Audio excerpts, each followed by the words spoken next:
CPM ఆయన CPM politburo సభ్యుడైన BV రాఘవులు పవన్ కళ్యాణ్ పై సంచలన వ్యాఖ్యలు చేశారు. పవన్ కళ్యాణ్ అసలు పవన్ కళ్యాణ్ తలుచుకుంటే కేంద్రానికి వెళ్లి నిధులు కూడా తీసుకురాలేడు. కానీ పవన్ కళ్యాణ్ గెలిచిన తర్వాత ఈ 2 నెలల నుంచి ఎక్కడ అసలు తను ప్రజల కోసం కానీ రాష్ట్రం కోసం కానీ ఏది ఇంతవరకు కష్టపడినట్టు కేంద్రం దగ్గరికి వెళ్ళి కానీ నిధులు తీసుకురావడం కానీ ఏమీ అడిగినట్లు లేదు. అంతేకాకుండా ఆయన దిగజాడు రాజకీయాలు ఏపీ చంద్రబాబు నాయుడుతో కలిసి దిగజాడు రాజకీయాలు చేస్తున్నాడంటూ బివి రాఘవులు ఆరోపించారు. ఆయన ఏం మాట్లాడారో పవన్ కళ్యాణ్ గురించి ఒకసారి వినండి. విశాఖపట్నం వచ్చి కలిసి వచ్చాడు అంటే మోడీ గారు ఎక్కడికి వెళ్తే అక్కడ కలిసి వస్తుంటాడు.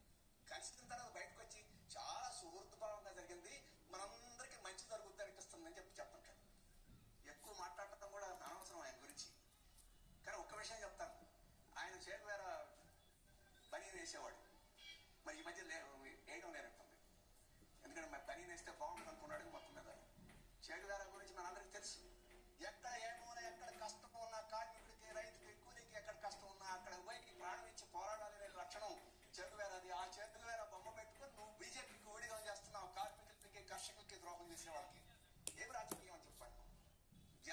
తాజాగా కర్నూలు జిల్లా విన్నారుగా, ఇది పవన్ కళ్యాణ్ గురించి మొన్నటి వరకు అంటే నిన్న అంతా సిపిఐ రామకృష్ణ గారు కూడా పవన్ కళ్యాణ్ పై సీరియస్ అయ్యారు. ఇప్పుడు మళ్ళీ సిపిఎం రాఘవులు కూడా మాట్లాడుతున్నారు. మరి చూడాలి.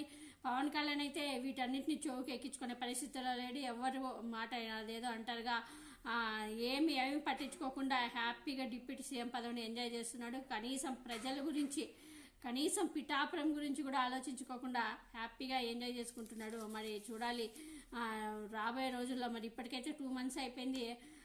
ప్రజలు తిరగబడే రోజులు దగ్గరలోనే ఉన్నాయి. మరి కూటమి ప్రభుత్వం మీద ఇచ్చిన హామీలు మరి నెరవేరుస్తారా లేదా ఇలాగే తప్పించుకొని తిరుగుతారా చూడాలి.